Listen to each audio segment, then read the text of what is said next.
அத்தியாயம் 599. திருப்பாடுகள். திட்சமெனியில் ஆண்டருடைய அவஸ்தையும் அவர் கைது செய்யப்படுதலும். 10 பிப்ரவரி 1944. சேசு கூறுகிறார், இப்போது வா. இந்த மாலை வேளையில் தன் உயிர் பிரியப் போகிற ஒருவனைப் போல் நீ இருக்கிறாய். ஆயினும் நான் உன்னை என் வேதனையில் நோக்கி நடத்தி கொண்டு செல்லும்படி நீ வருவாயா? நாம் இருவரும் செல்ல வேண்டிய தூரம் அதிகம் இருக்கிறது. ஏனென்றால் எனக்கு இல்லாமல் இருந்த துயரம் ஒன்று கூட இல்லை. சரீர வேதனையோ, மன துயரமோ, இருதய கவலையோ, உள்ளத்தின் சஞ்சலமோ எல்லாமே எனக்கிருந்தன. அவைகள் அனைத்தையும் நான் அனுபவித்தேன். அவற்றை நான் உணவாக உட்கொண்டேன். அவை எல்லாவற்றையும் கொண்டு நான் தாக சாந்தி செய்தேன். எந்த அளவிற்கு அப்படி செய்தனென்றால் அவற்றால் நான் உயிர் விட்டேன். இவ்வளவு துயரங்களின் கசப்பான சுவையை என் உதட்டில் உன் உதடு வைத்து பார்த்தால் நீயும் அதை உணர்வாய். அந்த கசப்பு இன்னமும் இருக்கிறது. என் மனித சுபாவத்தை அதன் தோற்றத்தில் நீ கண்டால் அது இப்பொழுது பிரகாசத்துடன் உள்ளது. அந்த பிரகாசம் உங்களுக்காக கிழிக்கப்பட்டு, இரத்தம் வெளியேற்றப்பட்டு, அடிக்கப்பட்டு, துளைக்கப்பட்ட என் அங்கங்களை உயிருள்ள ஊதா பூத்த ஆடை போல் மூடியுள்ள எண்ணிக்கை இல்லாத என் காயங்களிலிருந்து வருவதை நீ கண்டு கொள்வாய். என்னுடைய மனித சுபாவம் இப்பொழுது பிரகாசமாயிருக்கிறது. ஆனால் அது ஒரு நாள் ஒரு குஷ்டரோகியினுடையதைப் போல் இருந்தது. அத்தனை கொடூரமாய் அது அடிக்கப்பட்டு சிறுமிப்படுத்தப்பட்டது. கடவுள் மனிதன் கடவுளுடையவும் அமலர்ப்ப மாதினுடையவும் குமாரனாய் இருந்தபடியால் சரீர வடிவழகின் நிறைவை தன்னிடத்தில் பெற்றிருந்தார். ஆனால் அவர் மீது அன்புள்ள அல்லது வினோத பிரியமான அல்லது நிந்தை பரிகாசமான அல்லது தீய பார்வையை செலுத்துகிறவர்களுக்கு தாவீது கூறுவது போல் ஒரு புழுவாக, மனித குலத்தின் நிந்தையாகவும் ஜனங்களின் பரிகாசமாகவும் அவர் காணப்பட்டார். என் பிதாவின் மீதும் என் பிதாவின் பிள்ளைகள் மீதும் எனக்கிருந்த நேசமானது என்னை அடித்தவர்களுக்கு என் சரீரத்தை கையளிக்க வைத்தது. என்னை கன்னத்தில் அறைந்தவர்களுக்கும் காரி உமிழ்ந்தவர்களுக்கும் என் முகத்தை கையளிக்க வைத்தது.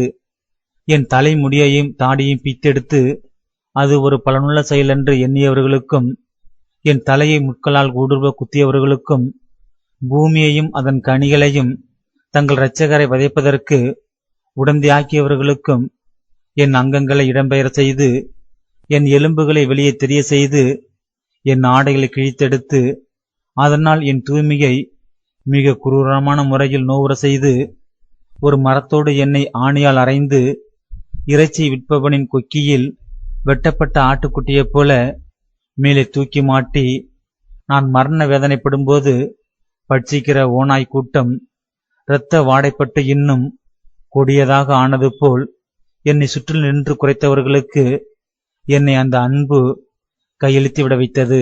நான் குற்றம் சுமத்தப்பட்டேன், தீர்ப்பிடப்பட்டேன், கொலை செய்யப்பட்டேன், காட்டி கொடுக்கப்பட்டேன், கைவிடப்பட்டேன், விற்கப்பட்டேன்.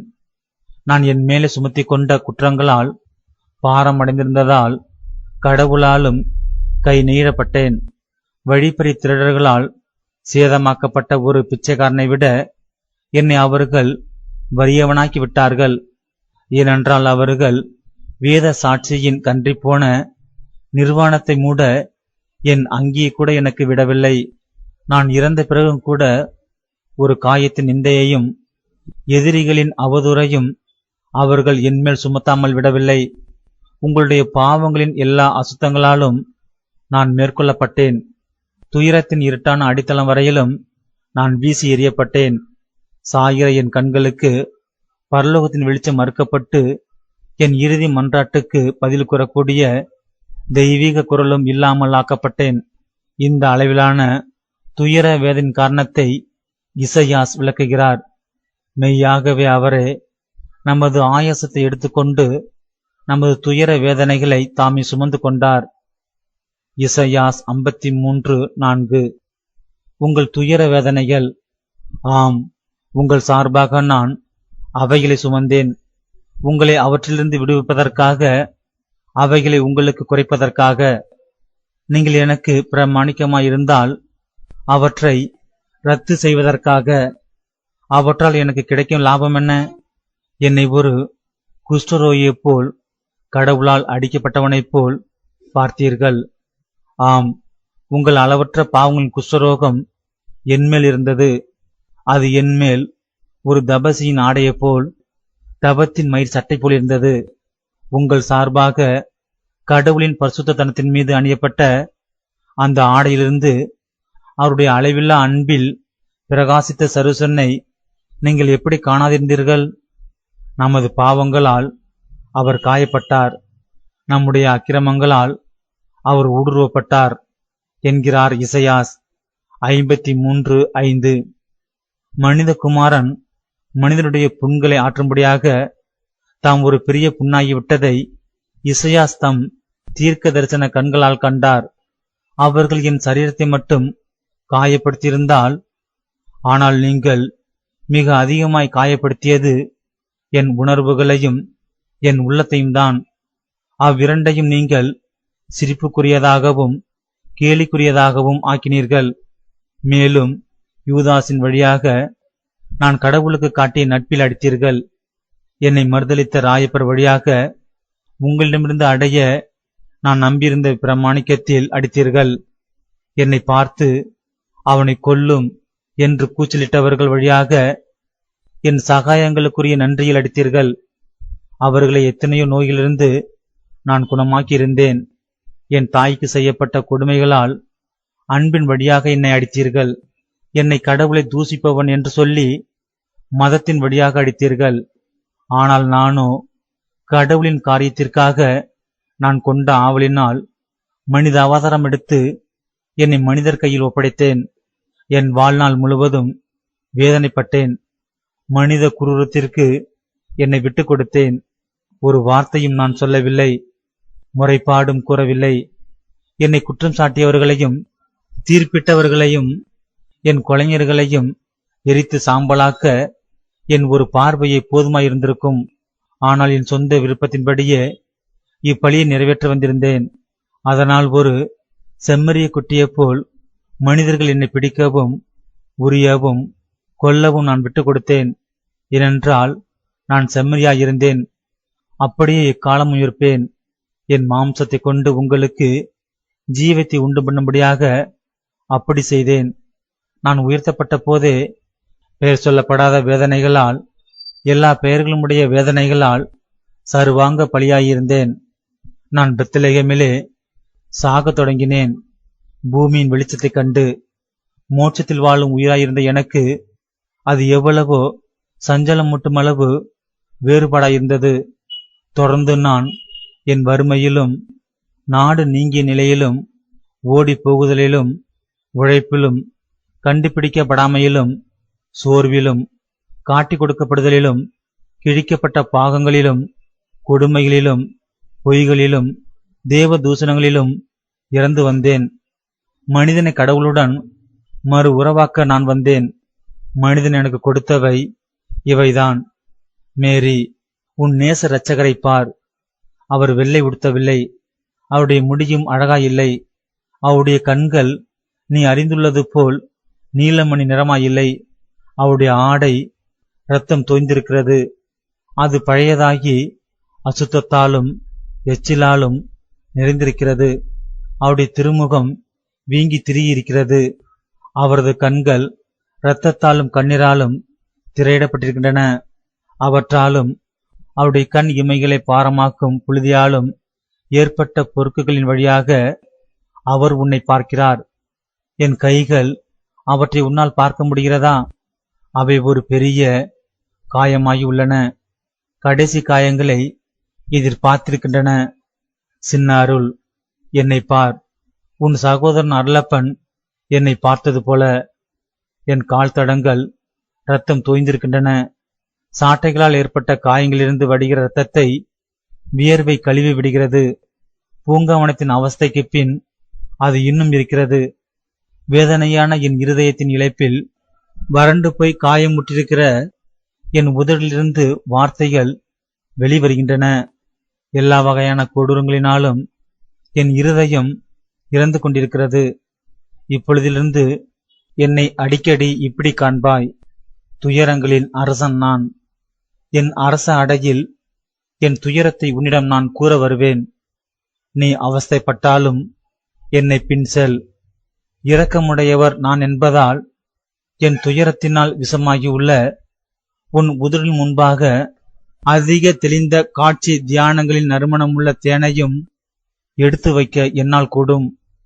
ஆனால் இவைகள் இரத்தம் பூசப்பட்டவையாய் இருப்பதையே இன்னும் நீ விரும்ப வேண்டும்.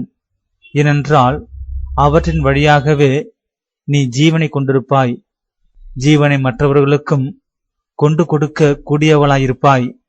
இரத்தம் ஒழுகும் என் கரத்தை முத்தமிட்டு மீட்பராகி என்னை பற்றி தியானிப்பதில் விழிப்பாயிரு. சேசு தம் விவரித்தபடியே நான் அவரை காண்கிறேன். இன்று மாலையில் நான் மெய்யான அவஸ்தையில் இருந்தேன்.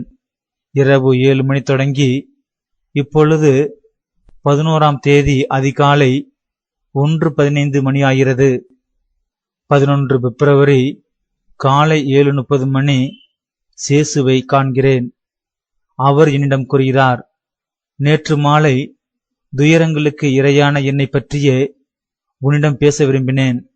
காரணம், என் துயரங்களின் விவரிப்பையும் காட்சிகளையும் தொடங்கியுள்ளேன். நேற்று மாலையில் கொடுக்கப்பட்டது அதற்கு நுழைவாயில். என் சிநேகிதியே, எப்படி சோர்வடைந்து விட்டாய்? ஆயினும் அவஸ்தை மீண்டும் வரும் முன் உன்னை நான் சாந்தமாக கடிந்து கொள்ள வேண்டியுள்ளது. நேற்று காலையில் நீ சுயநலம் கொண்டிருந்தாய். நீ உன் ஆன்மக்குறியிடம் என் களைப்பு கூடுதலாயிருக்கிறது, நான் தாக்கு பிடிப்பேன் என்று நம்புவோம் என கூறினாய். அது அப்படியல்ல, அவருடையது அதிலும் கூடுதலாயிருக்கிறது. ஏனென்றால் அது கடினமானது. காட்சிகளாலும் உனக்கு கிடைத்துள்ளது போல் சேசுவை அவருடைய மனித சுபாவத்திலும் கொண்டிருப்பதாலும் அந்த கஷ்டம் ஈடு செய்யப்படவில்லை. ஒருபோதும் மிக சிறிய காரியங்களிலும் கூட சுயநலமாயிராதே. ஒரு சீடப்பெண், ஒரு சின்ன அருள் தன் சேசுவைப் போலவே மிக தாழ்ச்சியும் பிறர் சிநேகமும் கொண்டிருக்க வேண்டும். இப்பொழுது என்னுடன் வந்து தங்கு. பூக்கள் தோன்றிவிட்டன. கிளை கழிக்கும் காலம் வந்துள்ளது. நாட்டில் காட்டுப்புறாவின் ஓசை கேட்கப்பட்டது. உன் கிறிஸ்துவின் இரத்த குட்டைகளில் எழுந்துள்ள பூக்கள் அவை. கடிக்கப்படும் கிளையைப் போல் வெட்டப்படுவது இரட்சகர்தான். துயரமான புனித திருமண விருந்திற்கு மணவாளியை அழைக்கிற காட்டுப்புறாவின் குரல் என்னுடையதுதான். ஏனென்றால் நான் உன்னை நேசிக்கிறேன். எழுந்து வா. இன்றைய பழிப்பூசையில் கூறப்படுவது போல் தியானித்து வேதனைப்படவா. என் பிரியமுள்ள ஒருவருக்கு நான் கொடுக்கும் பரிசு அது. 16 மார்ச் 1945. தெரு மிக அமைதியாயிருக்கிறது. அவ்வளவு அமைதியில் ஒரு சிறு நீர்ச்சுனை ஒரு கல் தொட்டியில் விழுகிற சத்தம் மட்டும் கேட்கிறது. கிழக்கில் வீடுகளின் சுவர் ஓரமாக இன்னும் இருட்டாக இருக்கிறது. அடுத்த பக்கத்தில் வீடுகளின் மேல் பாகங்கள் நில ஒளியில் வெண்மையாகி வருகின்றன. தெரு ஒரு சதுக்கமாக விரிவடைகிற இடத்தில் பால் போல் வெள்ளி நிலா வீசி தெருவின் கற்களையும் நிலத்தையும் அழகுபடுத்துகிறது. பல வில் வளைவுகள் இல்லங்களை இணைக்கின்றன. அவை பாலங்களைப் போல் அல்லது சுவர் தாங்கிகளைப் போல் பழைய வீடுகளை தாங்கி நிற்கின்றன. அவ்வீடுகளுக்கு தெருப்பக்கமாக மிக சில திறப்புகளே உள்ளன. அவைகளும் மூடி கிடக்கின்றன. இருண்டு ஆளில்லாதவை போல் உள்ளன. முழு இருட்டாயிருக்கிறது. சீமோன் பிடித்திருக்கிற பந்தத்தின் செந்நிற ஒளி அதிக பிரகாசமாகவும் பயனுள்ளதாகவும் இருக்கிறது. அசைகிற அந்த செவ்வொளியில் முகங்கள் தெளிவாக தெரிகின்றன. ஒவ்வொன்றும் ஒவ்வொரு மனநிலையை காட்டுகிறது. சேசுவின் முகம்தான் மிகுந்த மகத்துவமாகவும் அமைதியாகவும் காணப்படுகிறது. அவருடைய களைப்பு அவரை மூப்பாக காட்டுகிறது. வழக்கமாக இராத சுருக்கங்கள் காணப்படுகின்றன. அவை அவருடைய மரணத்தில் அம்முகம் எப்படி இருக்கும் என்பதை முன்கூட்டியே காட்டுகின்றன. அவருக்கு பக்கத்தில் வருகிற அருளப்பர் தான் காணக்கூடியதையெல்லாம் ஆச்சரியமுள்ள துயர முகத்தோடு பார்க்கிறார். தான் கேட்ட ஒரு கதையினால் கலவரமடைந்த குழந்தையைப் போல் அல்லது பயங்கரமான ஒரு உறுதிமொழியை பற்றி பீதியடைந்து தன்னை விட அனுபவம் அதிகமுள்ள ஒருவரிடம் உதவி கேட்கும் சிறுவனைப் போல் அவர் காணப்படுகிறார். ஆனால் அவருக்கு யார் உதவி செய்யக்கூடும்? சேசுவின் மறுபக்கத்தில் வருகிற சீமோன் ஒதுங்கி நிற்பவர் போல் தன் மனதில் பயங்கரமான நினைவுகளை நினைக்கிற மனிதனைப் போல் இருக்கிறார். சேசுவுக்கு அடுத்த கண்ணியமான தோற்றத்துடன் இருப்பது அவர் மட்டுமே. மற்றவர்கள் இரு குழுக்களாய் வருகிறார்கள்.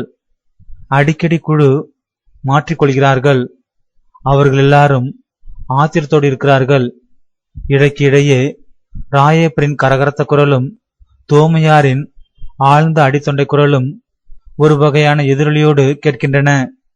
பின் அக்குரல்கள் தாங்கள் பேசுவதை கேட்டு தாங்களே பயப்படுவது போல் தாழ்ந்து விடுகின்றன.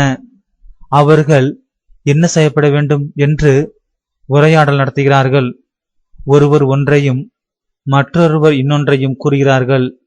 ஆனால் இருளின் நேரம் சீக்கிரமே இறங்கப் போவதால் எல்லா ஆலோசனைகளும் கூறப்படுகின்றன. மனிதர் அபிப்பிராயங்கள் தெளிவில்லாமல் குழம்பி உள்ளன.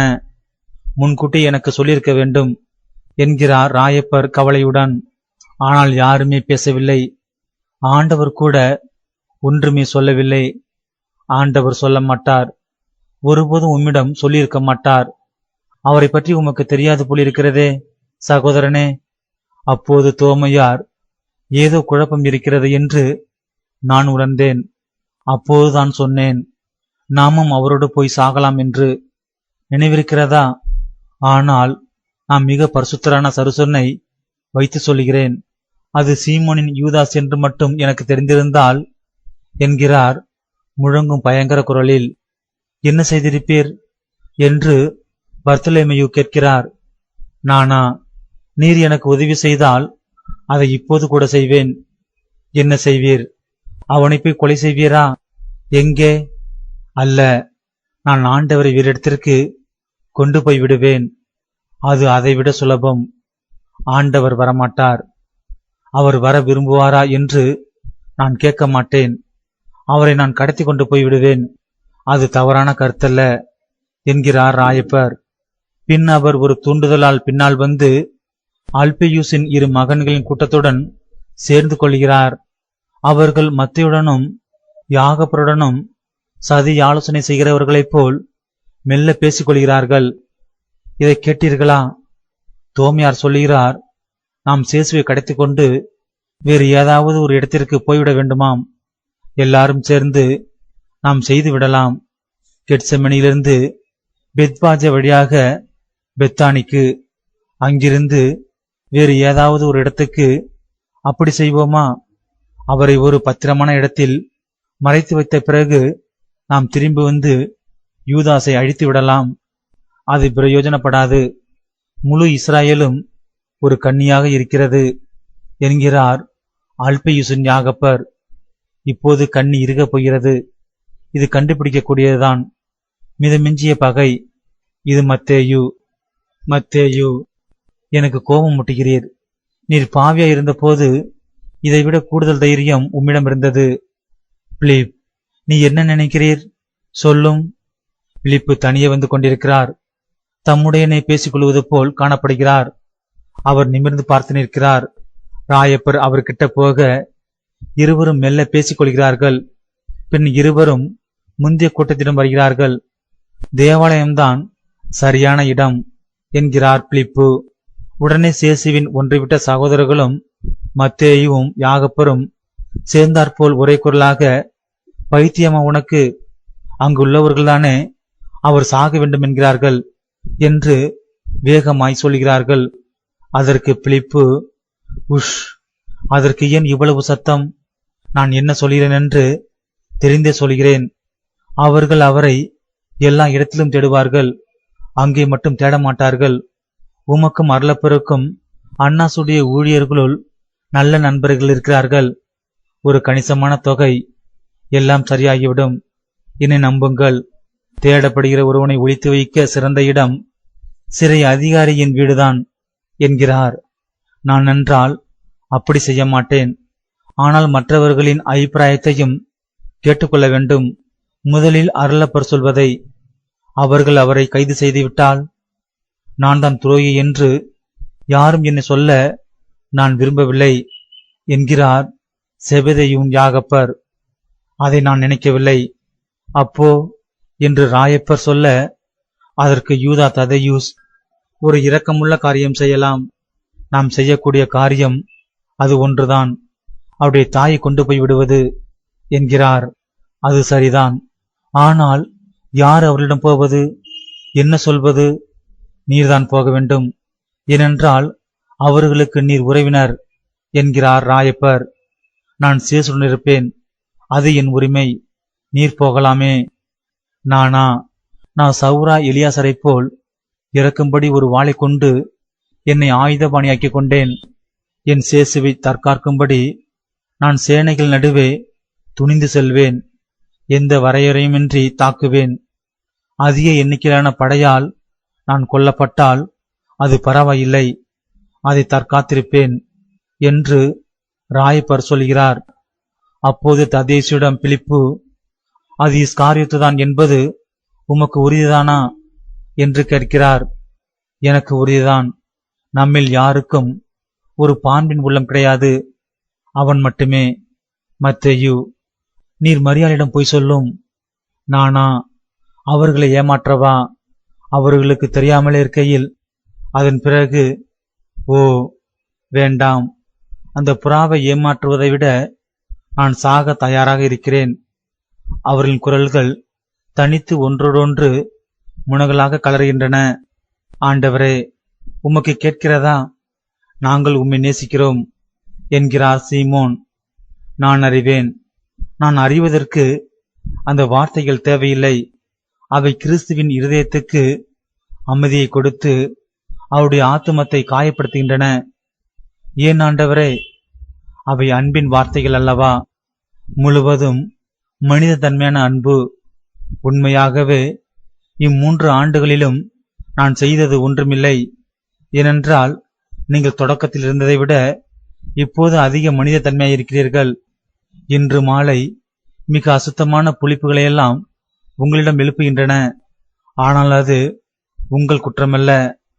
அப்போது அருளப்பர், சேசு, உங்களை காப்பாற்றிக் கொள்ளுங்கள் என்று அழாக்குறையாக சொல்கிறார். நான் என்னை காப்பாற்றத்தான் செய்கிறேன். அப்படியா?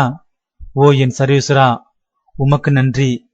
அதிக உஷ்ணத்தால் வாடிப்போன மலர் மீண்டும் செழிப்பாகி தன் காம்பில் நேராக நிற்பது போல் காணப்படுகிறார் அருளப்பர்.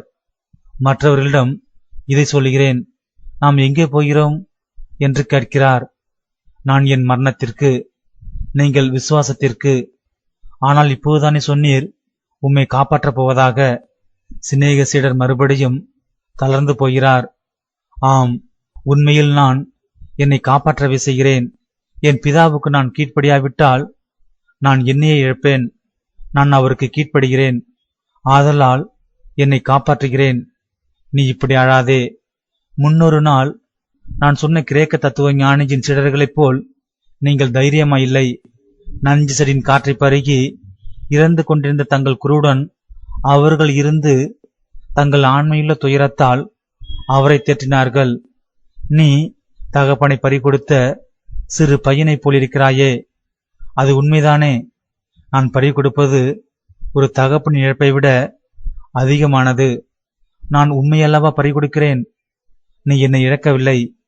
ஏனென்றால் நீ என்னை தொடர்ந்து நேசிப்பாய். இழக்கப்படுவது யாரெனில் பூமியில் மறக்கப்பட்டு நம்மிடமிருந்து பிரிக்கப்படுகிறவனும் மறுமையில் கடவுளுடைய தீர்ப்பிலிருந்து நீக்கப்படுகிறவனுமே. ஆனால் நாம் ஒருபோதும் பிரிக்கப்பட மாட்டோம். இம்மையிலும் இல்லை, மறுமையிலும் இல்லை. ஆனால் அருளப்பருக்கு நியாயம் எடுபடவில்லை. அப்போது சீமோன் சேசுடன் நெருங்கி வந்து தாழ்ந்த குரலில், ஆண்டவரே, சீமோன் ராயப்பரும் நானும் ஒரு நல்ல காரியம் செய்வோமென நம்பியிருந்தோம். ஆனால் நீர் எல்லாவற்றையும் அறிவீராதலால் எத்தனை மணி நேரத்திற்குள் நீர் கைது செய்யப்படுவீர் என்பதை சொல்லும் என்கிறார். நிலா தன் வட்டத்தின் உச்சியில் இருக்கும்போது சீமோன் வேதனைப்படுகிறார், பொறுமை இழக்கிறார், கோபம் கொள்கிறார். அப்படியென்றால் எல்லாமே வீணாகத்தான் இருக்கிறது. ஆண்டவரே, இப்பொழுது நான் சொல்லிவிடுகிறேன், இந்த கடைசி நாட்களில் உம்மை நானும் சீமோன் ராயப்பரும் இப்படி தனியே விட்டு போனதை பற்றி எங்களை கடிந்து கொண்டீர். ஆனால் உண்மையாகவே நாங்கள் போனோம் உம்முடைய நன்மைக்காக.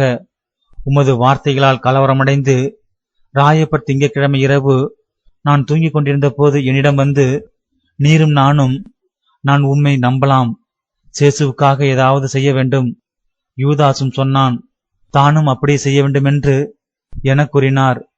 ஓ, அப்போது அதை நாங்கள் ஏன் கண்டுபிடிக்கவில்லை? நீரும் எங்களிடம் ஏன் ஒன்றுமே சொல்லவில்லை? நீர் யாரிடமும் ஒன்றும் சொல்லவில்லையா? உண்மையாக? ஒருவேளை உமக்கு அது சில மணி நேரத்திற்கு முன்புதான் தெரிய வந்ததோ? அதை நான் எப்போதும் தெரிந்திருந்தேன். அவன் ஒரு சீடனாக வரும் முன்பே கூட அவனுடைய குற்றம் தேவ நோக்கிலும் மனித நோக்கிலும் முழுமையாகாதிருக்கும்படி அவனை என்னிடமிருந்து அனுப்பிவிட நான் எல்லா வகையிலும் முயன்றேன். என் மரணத்தை விரும்புகிறவர்கள் கடவுளின் கொலைக்காரர்கள். என் சீடனும் என் நண்பனுமாகிய இவன் என்னை காட்டிக் கொடுக்கிறவனாகவும் இருக்கிறான். மனித கொலைஞன் இவனே, என் முதல் கொலைஞன். ஏனென்றால் இவனை உணவருந்தும் போது என் அருகில் வைத்துக் கொள்வதில் நான் அனுபவித்த சிரமத்தாலும் அவனை உங்களிடமிருந்து காப்பாற்ற நானாகவே செய்த முயற்சியாலும் இவன் அப்போதே என்னை கொன்றுவிட்டான். விஷயம் வேறு ஒருவருக்கும் தெரியாதா? அருளப்பனுக்கு தெரியும். உணவின் முடிவில் நான் அவனிடம் சொன்னேன், ஆனால் நீங்கள் என்ன செய்திருக்கிறீர்கள்? லாசர் எப்படி? லாசருக்கு உண்மையிலேயே இது பற்றி ஏதாவது தெரியுமா? அவரிடம் இன்று நாங்கள் போனோம். ஏனென்றால் அவர் இன்று அதிகாலையில் வந்தார். தன் பழியை செலுத்திவிட்டு தன் பெரிய இல்லத்திற்கு கூட வராமலும் ரோமி அதிகாரி இல்லத்திற்கு போகாமலும் திரும்பி போய்விட்டார். அவர் எப்போதும் அங்கு செல்வது வழக்கம். அவர் தந்தையின் வழக்கத்தையொட்டி அப்படி செல்வார். மேலும் பிலாத்து இந்நாட்களில் பட்டணத்தில் இருக்கிறார். உமக்கது தெரியும். ஆம், அவர்கள் எல்லாரும் இங்கு இருக்கிறார்கள். ரோமை புதிய சீயோன் பிலாத்துடன் இருக்கிறது. இஸ்ராயேல் கைப்பாசுடனும் ஏறுதுடனும் இருக்கிறது. இஸ்ராயேல் முழுவதும் இங்கிருக்கிறது. ஏனென்றால் பாஸ்கா பண்டிகை இம்மக்களின் பிள்ளைகளை தேவனுடைய பீடத்தடியில் ஒன்று சேர்த்துள்ளது. கமாலியலை நீ கண்டாயா? கண்டேன். ஏன் அதை கேட்கிறீர்? அவரை மறுபடியும் நாளை நான் பார்க்க வேண்டியுள்ளது. இன்று மாலையில் ராபி கமாலியல் பெத்பா ஜேயில் இருக்கிறார். எனக்கு தெரியும். நான் ஜெத்செமனிக்கு போய் சேர்ந்தவுடன் நீ கமாலியலிடம் போய், நீர் 21 வருடங்களாய் எதிர்பார்த்திருக்கின்ற அந்த அடையாளத்தை சீக்கிரமே பெற்றுக்கொள்வீர் என்று சொல்ல வேண்டும். வேறென்றும் சொல்ல வேண்டாம். சொல்லிவிட்டு உன் தோழர்களிடம் வந்துவிடு. உமக்கு எப்படி தெரியும்? ஓ என் ஆண்டவரே, என் ஆண்டவர் பாவம். மற்றவருடைய செயல்களை பற்றி அறியாதிருக்கும் மாறுதல் கூட உமக்கு இல்லையே. அது சரியே, அறியாதிருப்பதின் ஆறுதல். பாவம் நான். ஏனென்றால் நல்ல கிரியைகளை விட தீய கிரியைகளே கூடுதலாயிருக்கின்றன. ஆயினும் நான் நல்ல செயல்களையும் காண்கிறேன், கண்டு அவற்றில் மகிழ்கிறேன். அப்படியானால் அது உமக்கு தெரியும். சீமோன், இது என் பாடுகள் நேரம். அதை அதிக முழுமையாக்க அது அடுத்து வரவர பரமபிதா தமது ஒளியை என்னிடமிருந்து நிறுத்திவிடுவார். சீக்கிரத்தில் இருளும் இருள் என்பதன் தியான காட்சியும் தான் என்னிடம் இருக்கும். அதாவது மனிதர்களின் சகல பாவங்களும். உன்னால் உங்களுள் ஒருவராலும் இதை கண்டுபிடிக்க முடியாது. இந்த விசேஷ அலுவலுக்கு கடவுளால் அழைக்கப்படுகிறவர்களே பெரிய பாடுகளின் இந்த பாகத்தை கண்டுபிடிப்பார்கள். மேலும் நேசிப்பது, தியானிப்பது, இவற்றில் கூட மனிதன் சரீர பிரகாரமாய் இருப்பதால் மீட்பருடைய கசையடிகளையும் வாதனைகளையும் முன்னிட்டு அழிகிறவர்கள் இருப்பார்கள். ஆனால் எனக்கு செவி கொடுக்கிறவர்களே, என்னை நம்புங்கள். இந்த ஆன்மீக பிரகாரமான வாதனைதான் மிகவும் கோர கொடூரமானது. அது அளக்கப்படாதது. ஆதலால் சீமோன், நீ பேசு, உன்னுடைய நட்பு எந்த வழியிலெல்லாம் எனக்காக சென்றதோ அந்த வழிகளில் என்னை வழிநடத்து. ஏனெனில் நான் ஒரு வறிய மனிதன், பார்வையற்றவனாகி வருகிறேன். உண்மை பொருள்களை அல்ல, பூதங்களை காண்கிறேன். அருளப்பர் ஆண்டவரை கட்டிக்கொண்டு கேட்கிறார், என்ன, உம்முடைய அருளப்பனை உம்மால் காண முடியவில்லையா என்று. உன்னை காண முடிகிறது, ஆனால் பூதங்கள் சாத்தானுடைய பனி மூட்டங்களிலிருந்து எழுகின்றன. இருளின் பயங்கரங்களும் துயரங்களும் காணப்படுகின்றன. இந்த மாலையில் நாம் யாவரும் இந்த நகரத்தின் விஷ புகையால் மூடப்பட்டிருக்கிறோம். அது கோழைத்தனத்தையும் கீழ்ப்படியாமையையும் துயரத்தையும் என்னிடம் ஏற்படுத்த பார்க்கிறது. உன்னிடத்திலே ஏமாற்றத்தையும் அச்சத்தையும் ஏற்படுத்தும். பயப்படாமலும் குற்றம் சுமராமலும் இருக்கிற மற்றவர்களிடம் அது பயத்தையும் தவறுதலையும் கொண்டு வரும். சாத்தானுக்கு ஏற்கனவே சொந்தமாகிவிட்ட மற்றவர்களிடம் அது சுபாயத்தை தாண்டிய நெறி புரட்டலை எழுப்பிவிடும். நான் ஏன் இப்படி சொல்கிறேன் என்றால், தீமையில் அவளுடைய உச்சம் மனிதனால் சாத்தியமாக கூடியதையெல்லாம் தாண்டி சுபாவத்திற்கு மேற்பட்ட நிலையில் மட்டுமே எட்டக்கூடிய உச்சத்தை அடையும். சீமோன், என்ன சொல்கிறாய்? பேசு. ஆம், செவ்வாய்க்கிழமையிலிருந்து நாங்கள் கண்டுபிடிக்கவும் தடுக்கவும் உதவி தேடவும் சுற்றி வந்தோம். அதனால் உங்களால் என்ன செய்ய முடிந்தது? ஒன்றுமில்லை, அல்லது மிக சொற்பமே. அந்த சொற்பமும் அச்சம் உங்கள் இருதயத்தை செயலிழக்க செய்யும் போது ஒன்றுமில்லை என்று ஆகிவிடும். எனக்கு லாசர் மேலும் எரிச்சல் வந்தது. அப்படி வந்தது அதுதான் முதல் தடவை. எரிச்சல் ஏன் வந்ததென்றால், அவர் அசம்பந்தமாய் இருப்பதாக தோன்றுகிறது. அவரால் செய்ய முடியும்.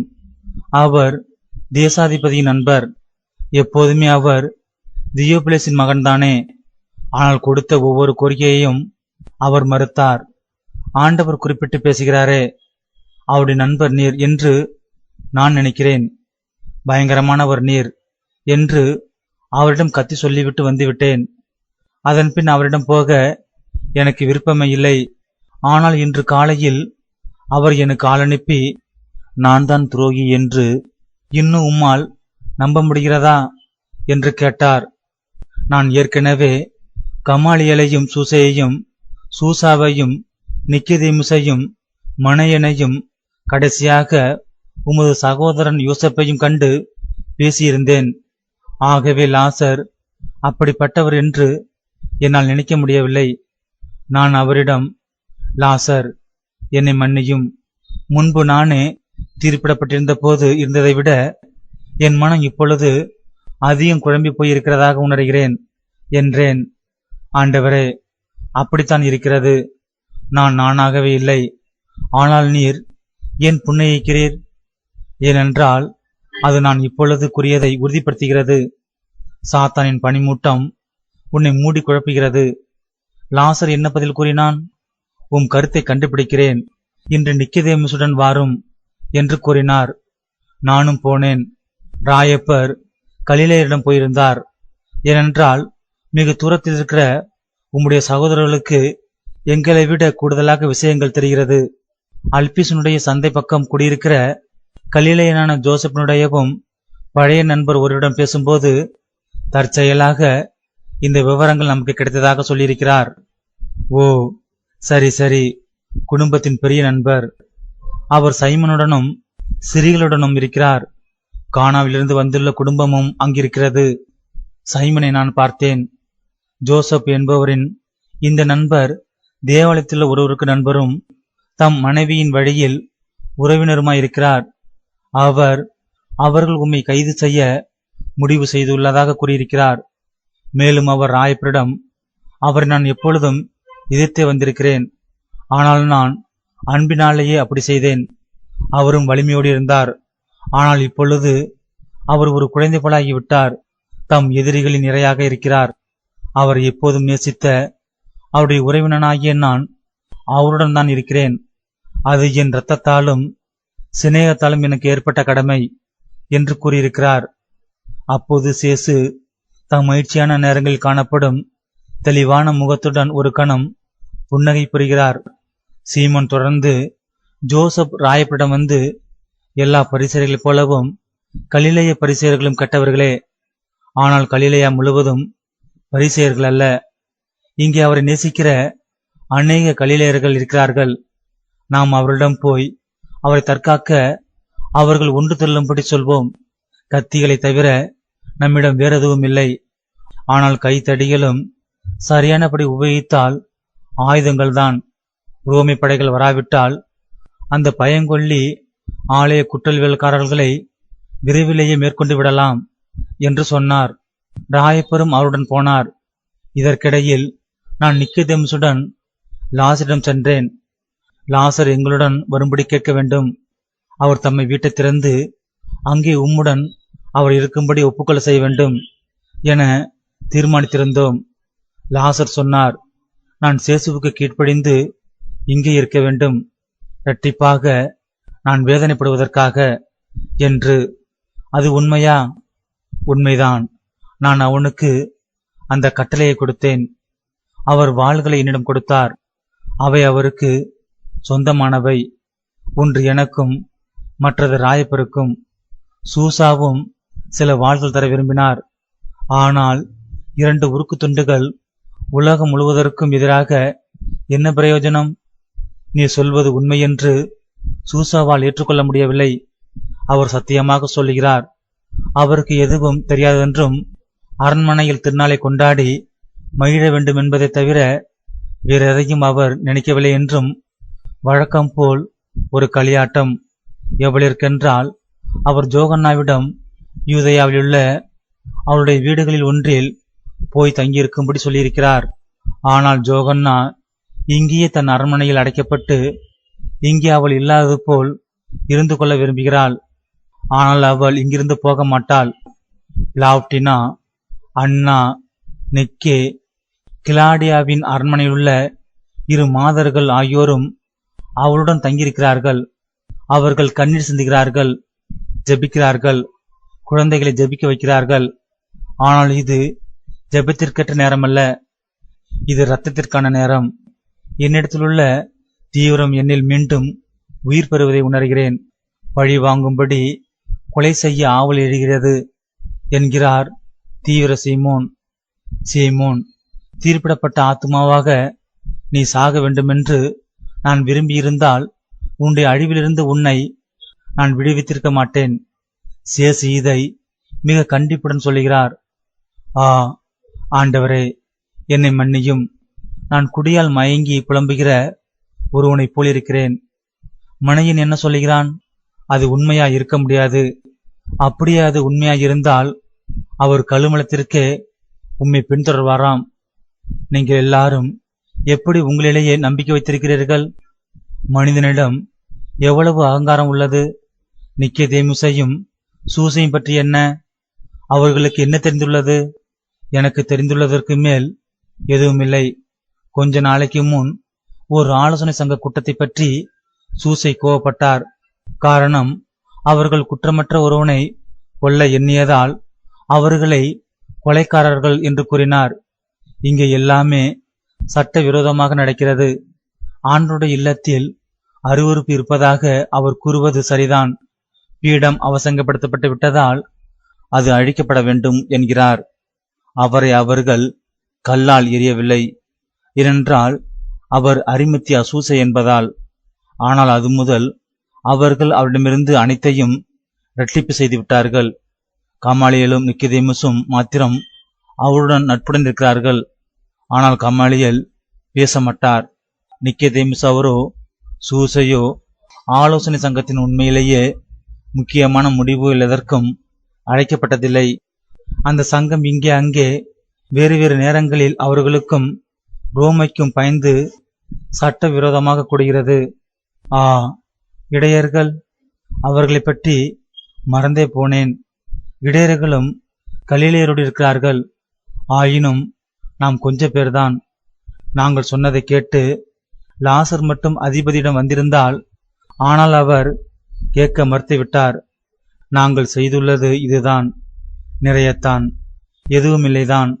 நான் எவ்வளவு சோர்வாக உணர்கிறேன் என்றால், எல்லாமே வீணாகிவிட்டது என்கிற இந்த நினைவிலிருந்து விடுபடுவதற்காக நாட்டுப்புறங்களை சுற்றி நரியைப் போல் ஊளையிட்டுக் கொண்டு வன்முறையில் மிருகத்தனமாய் வழிப்பறி திருடனைப் போல் கொலை செய்யலாம் போலிருக்கிறது.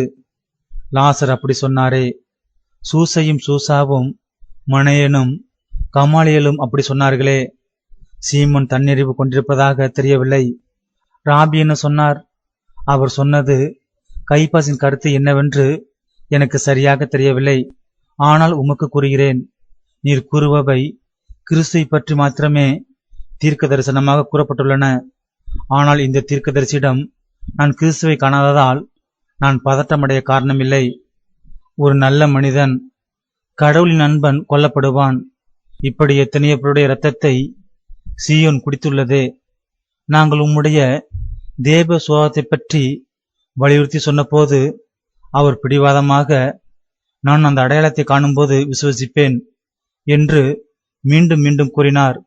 உம்முடைய மரணத்துக்கு தம்முடைய வாக்கை அளிக்க மாட்டேன் என்றும், அதற்கு மாறாக முடிந்தால் உம்மை தீர்ப்பிடக்கூடாதென மற்றவர்களுக்கு எடுத்து சொல்வதாகவும் கூறினார். அவ்வளவுதான். அவர் விசுவசிக்கவில்லை. அவர் விசுவசிக்க மாட்டார்.